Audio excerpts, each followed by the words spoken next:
इंसान ईमानदारी से सही रास्ते पर मेहनत करे तो बहुत कुछ अचीव कर सकता है। आज की ये कहानी कुछ ऐसी ही है। राना आबिद हुसैन नामी एक आदमी की कहानी।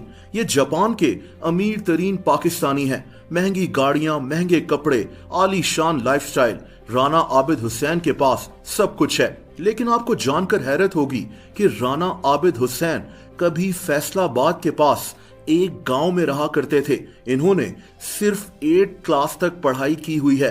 फैसलाबाद के एक गांव से इनका जापान तक का सफर इंतहाई हैरानकुन है। दोस्तों, आबिद हुसैन जापान के शहर नगोया में रहते हैं। इनको जापान में किंग ऑफ ट्रक्स भी कहा जाता है। इनके बारे में मशहूर है कि ये ट्रक्स के डॉक्टर हैं, यानी ये ट्रक के इंजन की आवाज से बता सकते हैं कि इसमें क्या खराबी है। राना आबिद हुसैन का जापान में ट्रक्स का और लॉजिस्टिक का बिजनेस है। ये जापान से बाहर ट्रक्स एक्सपोर्ट करते हैं, लेकिन इनका असल काम जापान के अंदर ही है। ये जापान में यूज्ड और नए ट्रक्स बेचते हैं। राना आबिद हुसैन को जापान में टोयोटा ने हिनो ट्रक्स का एक्सपोर्ट डायरेक्टर भी बनाया हुआ है। इनको महंगे कपड़े, घड़ियां और गाड़ियां खरीदने का बहुत शौक है। इनके पास एक घड़ी की कीमत तो 5 करोड़ रुपए तक की भी है। दोस्तों, राना आबिद हुसैन के पास हर तरह की महंगी गाड़ियां भी मौजूद हैं। इनके पास अपना एक हेलीकॉप्टर भी है। लेकिन कई 100 करोड़ रुपए के मालिक राना आबिद हुसैन यहां तक पहुंचे कैसे? ये कहानी काफी हैरानकुन है। राना आबिद हुसैन फैसलाबाद के पास एक गांव चेक नंबर 223 आसा सिंह वाला में रहते थे। इनके मौशी हालात इतने अच्छे नहीं थे। 17 साल की उम्र में राना आबिद हुसैन ने बाहर जाने का प्लान बनाया। इनकी तालीम सिर्फ मिडिल थी। इनको इतना अंदाजा भी नहीं था कि इन्होंने बाहर जाकर करना क्या है। राना आबिद हुसैन फैसलाबाद के पास एक गांव चेक नंबर 223 आसा सिंह वाला में रहते थे। इनके मौशी हालात इतने अच्छे नहीं थे।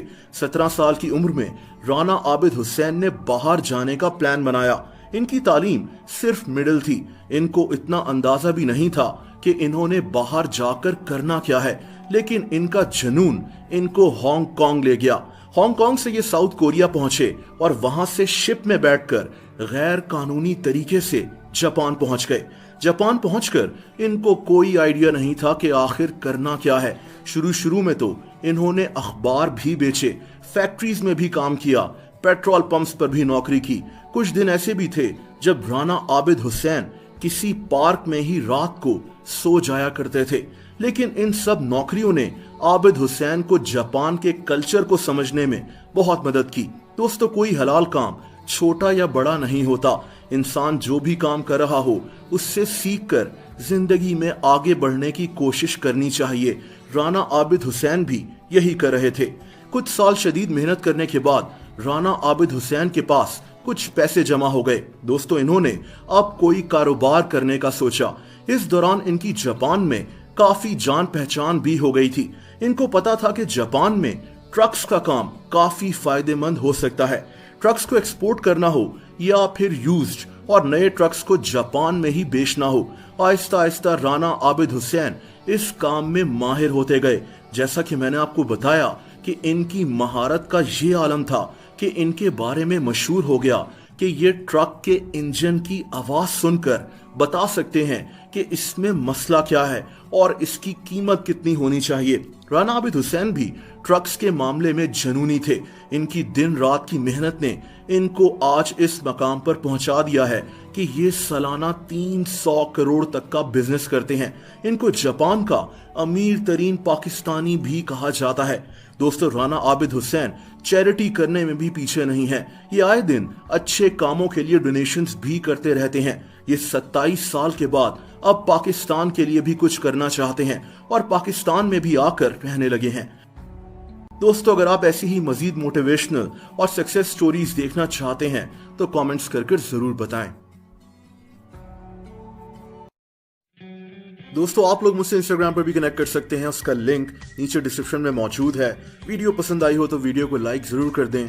ऐसी इंटरेस्टिंग वीडियोस देखने के लिए इस चैनल को सब्सक्राइब कर लें और बेल आइकन पर भी हिट कर दें ताकि इस चैनल की वीडियोस के नोटिफिकेशंस आपको मिलते रहें। अपना बहुत ज्यादा ख्याल रखें। अल्लाह हाफिज।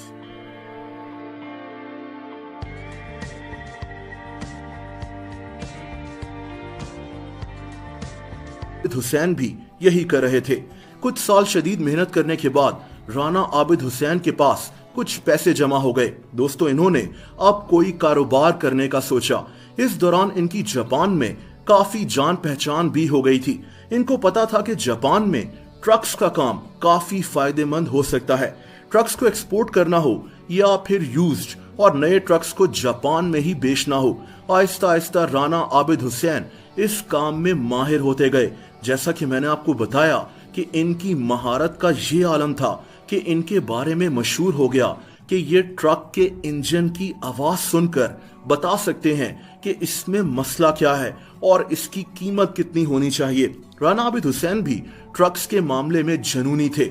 इनकी दिन रात की मेहनत ने इनको आज इस मकाम पर पहुंचा दिया है कि ये सालाना 300 करोड़ तक का बिजनेस करते हैं।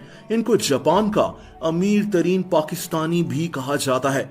दोस्तों, राना आबिद हुसैन चैरिटी करने में भी पीछे नहीं है। ये आए दिन अच्छे कामों के लिए डोनेशंस भी करते रहते हैं। ये 27 साल के बाद अब पाकिस्तान के लिए भी कुछ करना चाहते हैं और पाकिस्तान में भी आकर रहने लगे हैं।